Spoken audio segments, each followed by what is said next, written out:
Have you ever been threatened with arrest for picking dandelions? I mean, weeds. The yellow ones cities spend thousands trying to kill. Well, that's exactly what happened to my 6- and 8-year-old kids last May in Cedar Rapids, Iowa. And the HOA board member who demanded their arrest, she had no idea she was being recorded. I'm Jennifer Walsh, single mom, dental hygienist, just trying to make ends meet. Where are you watching from? Because I bet your community has a Margaret Thornton, too. It started innocently. Thursday morning, Emma asked, "Can we get Grandma flowers for Mother's Day?" My wallet held $12 until payday. Maybe we can make something special. "The park has those yellow flowers everywhere," she said, meaning dandelions. Saturday, we walked to Bever Park. The kids filled their basket with yellow weeds, debating which ones looked prettiest. These children are stealing public property. Margaret Thornton stood there with her designer dog. I knew her from HOA meetings, always complaining about something. "They're dandelions, weeds," I said. "On public land. That's theft." She snapped photos. "I know you, Unit 47B. I'm on the HOA board." "You're scaring my children." "Good. Maybe they'll learn respect for the law. If I catch you stealing again, there will be consequences." She stormed off. "Are we in trouble?" Tyler whispered. "No, baby. She's just confused." But I was shaking. This woman had just threatened us over weeds. I assumed she was bluffing, just another petty HOA tyrant. I'd never been more wrong about anything in my life. Sunday passed peacefully.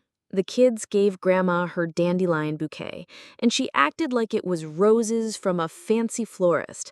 I almost forgot about Margaret Thornton. Then, Monday morning, 7:15 a.m., someone knocked on my door. I opened it to find Officer Williams from Cedar Rapids PD and a woman in a pantsuit holding a clipboard. "Jennifer Walsh," the woman spoke first.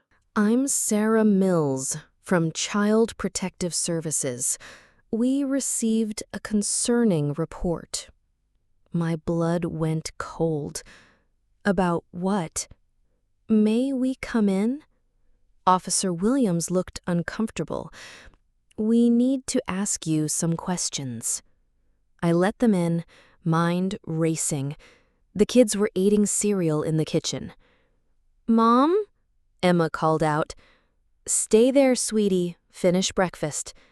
Sarah Mills sat on my couch, pulling out forms. "We received a complaint alleging child endangerment and theft of public property. The complainant says you were teaching your children to steal from Beaver Park." "Dandelions," I said weakly. "They picked dandelions." "The report says flowers from public property and mentions you became hostile when confronted by a concerned citizen." "I wasn't hostile. She scared my kids." Officer Williams shifted. "Ma'am, I have to follow up when CPS is involved. The complainant, Margaret Thornton, filed a formal report. She included photos." "Of my children picking weeds?" Sarah Mills studied her papers. "She also claims this is part of a pattern. Says you're teaching them criminal behavior due to financial desperation." My face burned. "I work full-time. We're not desperate." "I'll need to interview the children separately," Sarah said. "Officer, would you mind staying with Ms. Walsh?" I watched helplessly as she took my babies to their room. 20 minutes felt like hours. My phone buzzed. My supervisor at the dental office. "Jennifer, Why is CPS calling to verify your employment? My stomach dropped further. This was affecting my job now. Sarah returned. Your children are lovely. They showed me their art projects and told me about the flowers for Grandma. They're clearly well cared for. So we're done?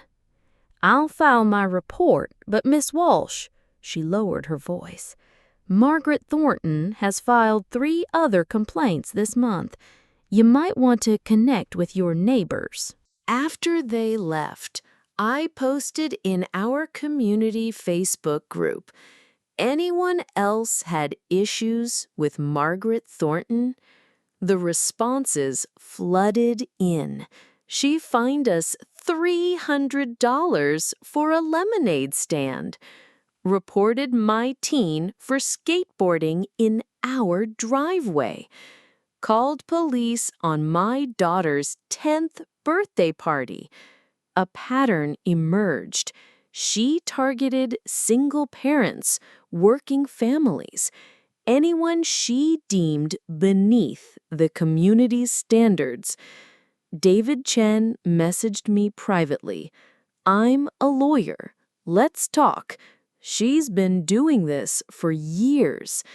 That evening, I met David at the playground while our kids played.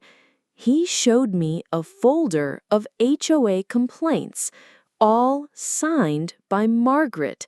She gets kickbacks, he said quietly. The HOA management company gives her gift cards for every valid fine. She's made thousands. That's illegal, right? Gray area, but targeting specific demographics, that's discrimination. Tuesday morning, I found a flyer on my door. Warning, criminal activity in our community. It detailed the theft incident without names, but everyone would know. At school pickup, Emma climbed in the car crying. Aiden said, I'm a thief. His mom told him. That's when I knew Margaret Thornton had declared war on my family, and I was done being scared. That night, I barely slept. Emma's tears kept replaying in my mind. By morning, I'd made a decision. If Margaret wanted a fight, she'd get one. I posted again in the Facebook group, this time with details. Margaret Thornton called CPS on my kids for picking dandelions. Who else has she targeted? Within an hour, 43 comments. By lunch, over 100. She fined us $500 for chalk art, reported our barbecue as illegal gathering, said our American flag was hung at the wrong angle. Then came the private messages, stories people were afraid to share publicly. Maria Rodriguez. She told me to go back where you came from when my kids spoke Spanish in the playground. After my wife died, she reported me to CPS 3 times. Said a single dad couldn't properly care for children. The pattern was clear. Margaret targeted anyone she saw as different or lesser. Single parents, minorities, working-class families. David Chin called. Can you meet tonight? Bring anyone else who's been targeted. We gathered in his living room, 12 families crammed onto couches and chairs. I recognized most from school pickup, but we'd never really talked before. She's been HOA board member for 6 years, David began. In that time, fines have increased 400%. Guess who proposes every increase? But she's just one vote, someone said. She controls the board. Watch. David pulled up meeting videos on his laptop. See how she whispers to other members before each vote? She's got dirt on everyone. Maria spoke up. Last year, she had my nephew's lawn service measure our grass. Said it was a 1/4 inch too high. $200 fine. She reported my daughter's sidewalk hopscotch as graffiti, added Kevin Wu. $150. James Thompson stood. After my wife's funeral, she fined me for leaving my garbage can out an hour too long while I was inside with my grieving kids. The room went silent. David continued. I've been tracking the fines. She's generated over $50,000 in 2 years. The management company, Premier Properties, gives her 10% in gift cards. That's kickbacks, I said. That's illegal. Prove it. The gift cards are labeled volunteer appreciation. But here's what's interesting. He showed bank records. Every month after high fine collection, she deposits exactly $500 cash. How'd you get those? My paralegal used to work at her bank, recognized the pattern. The pieces clicked. This wasn't about maintaining standards. It was a money-making scheme wrapped in HOA authority. What do we do? Maria asked. Document everything, David said. Every interaction, every fine, every threat. We build a case. I have videos, offered Kevin, from when she measured my driveway cracks with a ruler. I recorded her telling me single moms attract the wrong element, added Susan Parker. By meeting's end, we had a plan and a name. Maplewood Families United. Thursday morning brought fresh hell. Margaret had posted in the HOA newsletter about rising crime and certain residents not maintaining standards. She'd included a photo, carefully angled, of kids at the park. My kids were barely visible but recognizable. Emma came home crying again. Mrs. Patterson said, "We're the crime family. Why does everyone hate us?" That broke me. My 8-year-old thought the whole world hated her because she picked dandelions. I called David. We need to move faster. Town hall meeting, he said. Monday night, let's show up in force. We spread the word, not just to targeted families, but to everyone tired of living in fear of a petty tyrant.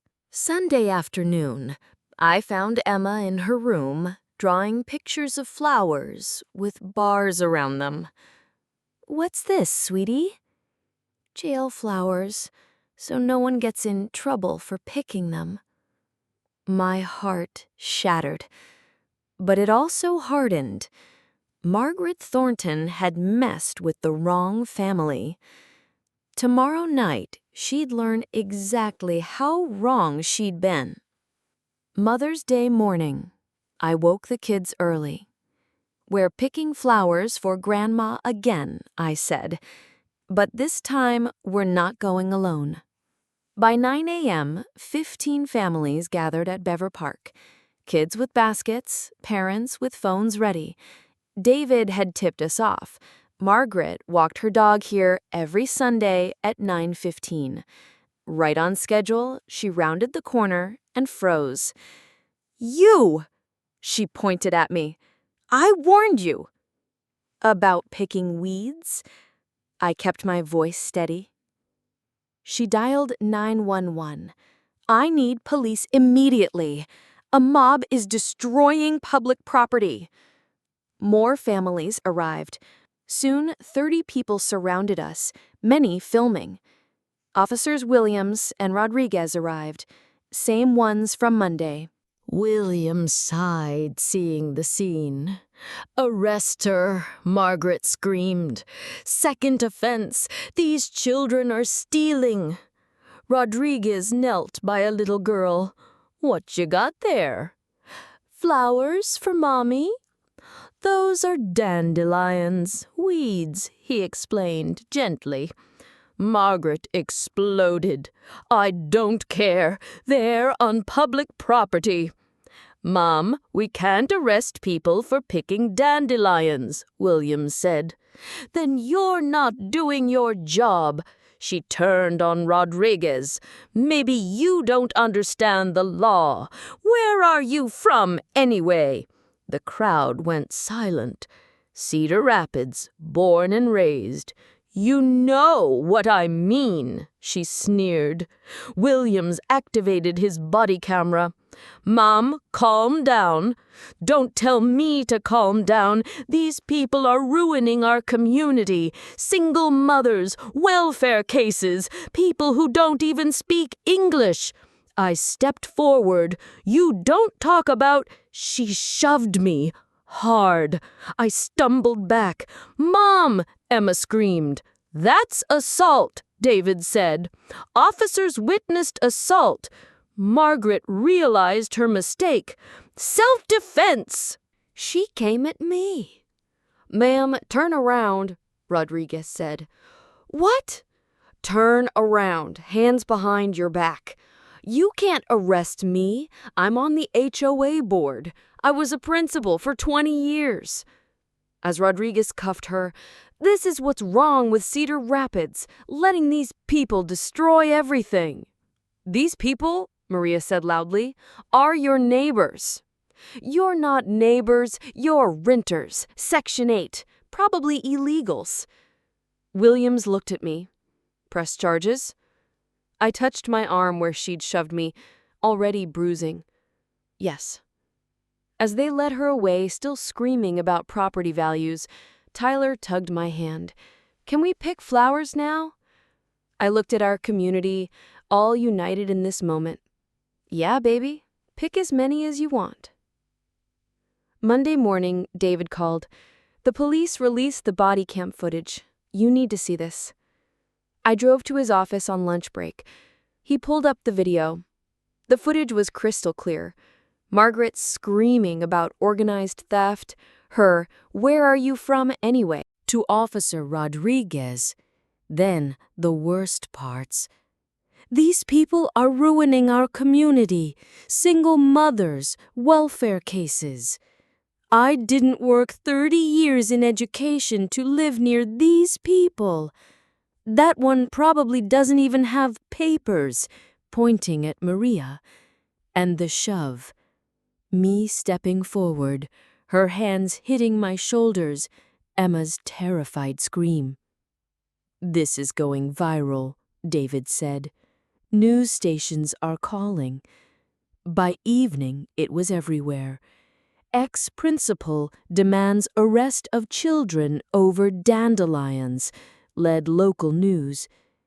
I did one interview with KCRG, kept it simple. "My kids picked Dandelions for Grandma. She called CPS, then tried to have us arrested." Emma peeked out during filming. "We picked them for Grandma," she told the reporter. "Officer Rodriguez said dandelions are just weeds and we did nothing wrong." That soundbite, my daughter's innocent face explaining how an adult called her a criminal, aired that night. By Tuesday, #DandelionGate was trending. 2 million views. The comments poured in. Every HOA board's nightmare, getting caught showing their true colors. That poor little girl. Where are you from anyway? Really? In 2024? Then came the memes, remixes, late-night comics, someone finally taking on Big Dandelion. But the attention brought something unexpected. Margaret's former students. A Facebook group formed, Survivors of Principal Thornton. Suspended my son for speaking Spanish at recess. Said my daughter's hair was too ethnic for school photos. Made my kid miss graduation for having divorced parents. The school district released a statement distancing themselves. Translation: "We're backing away fast." Wednesday, Margaret's lawyer claimed selective editing and mob mentality. Then someone leaked the full 47-minute video. It was so much worse. By Thursday, the full body cam footage had 5 million views. Someone created a supercut of Margaret's worst moments. "I've been documenting these parasites for years." Check their immigration status. When I was principal, we kept those people in their place. National news picked it up. CNN, Iowa HOA president's racist rant goes viral. My phone exploded. Reporters, supporters, and trolls. "Mom, we're famous." Tyler showed me a TikTok mocking Margaret. I did one national interview. They asked about my kids. They're confused why picking weeds became such a big deal, but they're proud we stood up to bullying. Margaret claims this is a smear campaign. The body camera doesn't lie. She targeted families for years. This wasn't about dandelions. The response was overwhelming. #Dandelions for Jennifer trended. People posted photos of kids picking dandelions in solidarity. A Texas florist sent flowers for life. Saturday, the county prosecutor held a press conference. Additional charges: ethnic intimidation, filing false reports, misuse of emergency services, FBI investigating HOA finances. "No one is above the law," he said. Especially those who abuse authority to discriminate. That day, Margaret's husband filed for divorce. Her lawyer quit. Country club revoked membership. Charity boards condemned her. 1 week after Mother's Day, Margaret Thornton was the most hated woman in Iowa. But victory came in smaller moments. Emma drew without fear. Tyler picked dandelions freely. Neighbors who'd hidden started having block parties. Amy Chen from KCRG called. "We've received 100 tips about HOA abuse since your story aired. You've started something." Monday, an anonymous package arrived. Note: from former students of M. Thornton. "Thank you for doing what we couldn't." Inside, hundreds of dandelion seeds. "Should we plant them?" Emma asked. I thought about Margaret's perfect lawn, now for sale. Everywhere.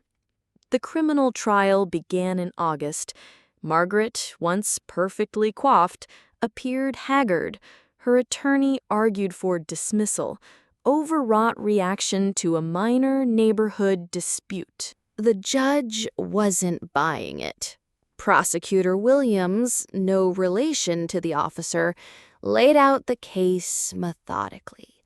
The body cam footage, CPS reports filed against innocent families, financial records showing $4,800 in gift cards from Premier Properties.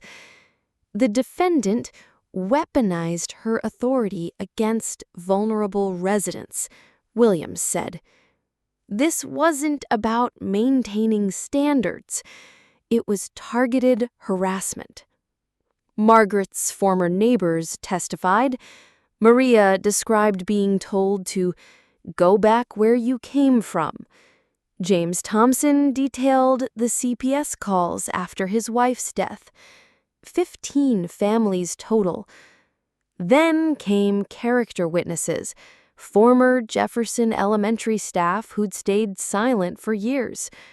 She kept a list, testified ex-teacher Carol Murphy, called it problem families, single parents, immigrants, anyone on reduced lunch.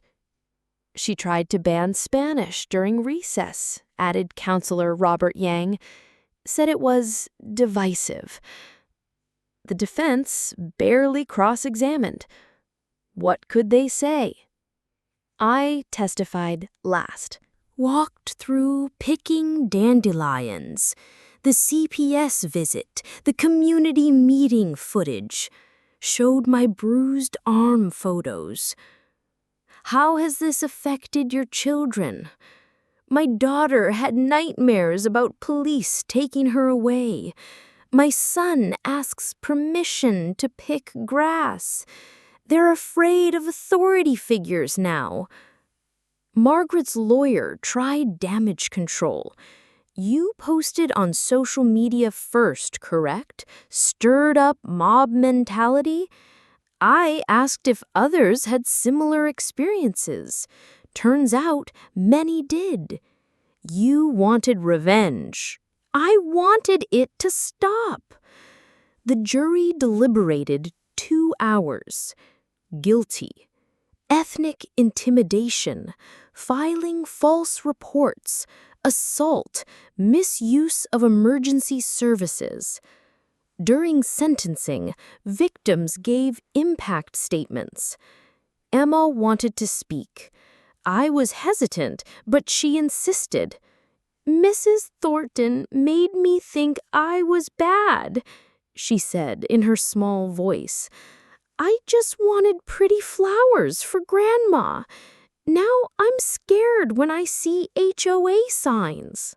Margaret got 18 months prison, 3 years probation, 500 hours community service, specifically with immigrant advocacy groups.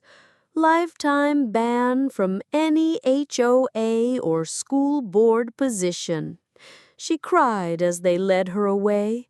No one felt sorry for her. The civil trial came next. David and the ACLU team were ruthless. They exposed years of discrimination, financial kickbacks, targeted harassment. Premier Properties folded immediately, settling for $750,000 to be split among affected families. Margaret's personal assets, including her precious house, were liquidated for damages. The HOA board resigned en masse. New elections brought in Maria, James, and other targeted families. First new rule: children's activities, including sidewalk art and flower picking, are encouraged. In September, Cedar Rapids passed Lily's Law, making it illegal for HOAs to target protected classes or file false reports about children. Margaret's house sold to a lovely immigrant family from Sudan. They planted a massive flower garden. I used my settlement portion to start a legal fund for HOA abuse victims. David managed it pro bono. Within months, we'd helped dozens of families across Iowa. October brought unexpected news. The Department of Justice announced a nationwide investigation into discriminatory HOA practices, citing our case as the catalyst. One mother standing up to protect her children started a movement, the Attorney General said. Emma watched the press conference with me. Did we do that? You did that, baby, by picking those dandelions. She smiled, the first real smile since May. Can we pick more tomorrow? Anytime you want. That night, I found her drawing again. Not flowers behind bars, fields of dandelions under sunny skies. Healing had begun. 1 year later, Mother's Day 2025, the first annual Dandelion Festival filled Bever Park with laughter. Mommy, look! Tyler ran up with a bouquet of dandelions, just like last year, but better. Better was an understatement.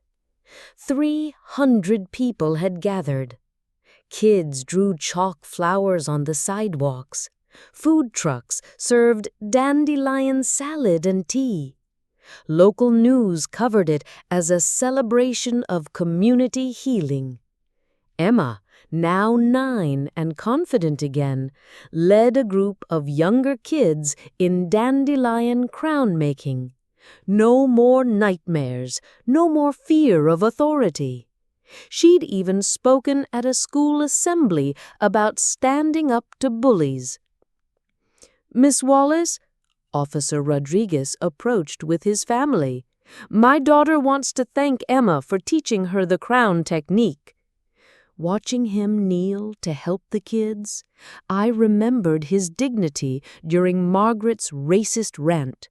He'd become a regular at our community events. Maria walked over wearing her HOA president badge. "Jennifer, the Attorney General's office called. 15 states have now passed versions of Lily's Law."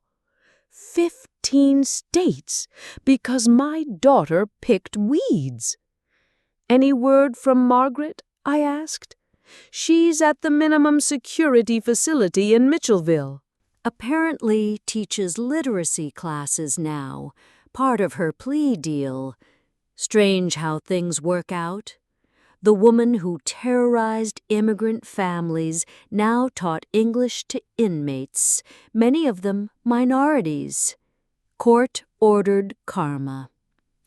David Chen joined us, briefcase in hand, even at a festival. 63 cases resolved this quarter. The legal fund has helped families in 30 states. "Remember when you thought I was overreacting?" I teased. Best overreaction ever. My firm's pro bono work tripled. Other lawyers won in on the Dandelion justice movement. The festival continued around us. Margaret's old house, now the Kahan family's home, had the most elaborate garden on the block. Where she'd maintained perfect sterile grass, they grew vegetables and flowers for the whole neighborhood. "Can we help you?" A reporter from Des Moines approached. "We're doing a follow-up story."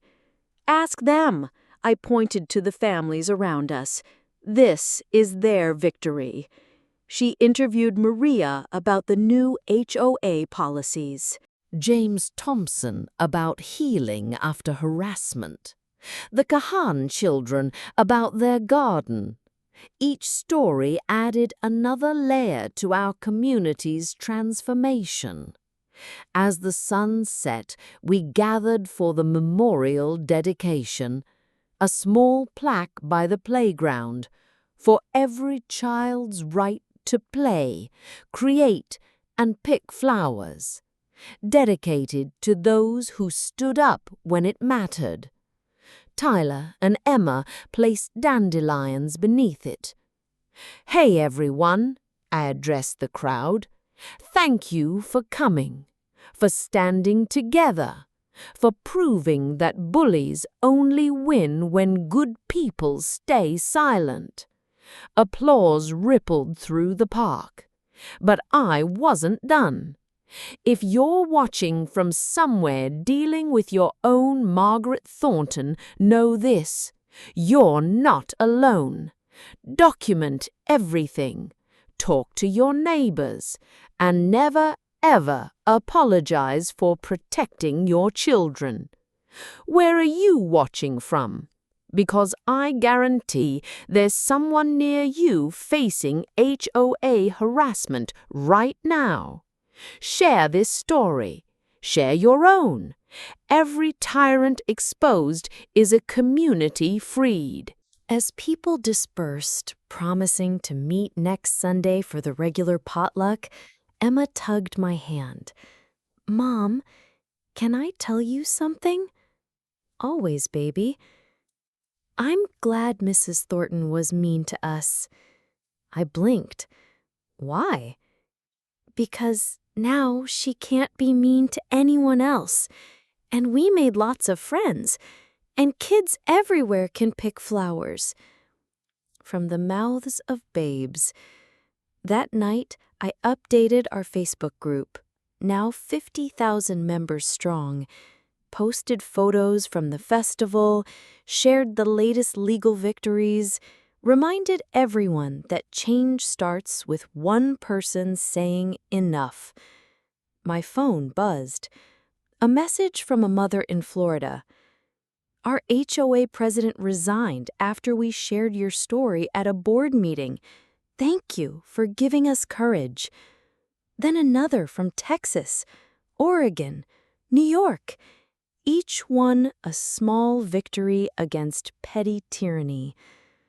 I looked at my kids, asleep on the couch, Tyler still clutching dandelions. We'd won more than a legal battle. We'd won the right for children to be children, for communities to be compassionate, for weeds to be wonderful. And somewhere in Mitchellville, Margaret Thornton was learning what we'd always known. Power isn't about control. It's about lifting others up, even if they're just picking dandelions.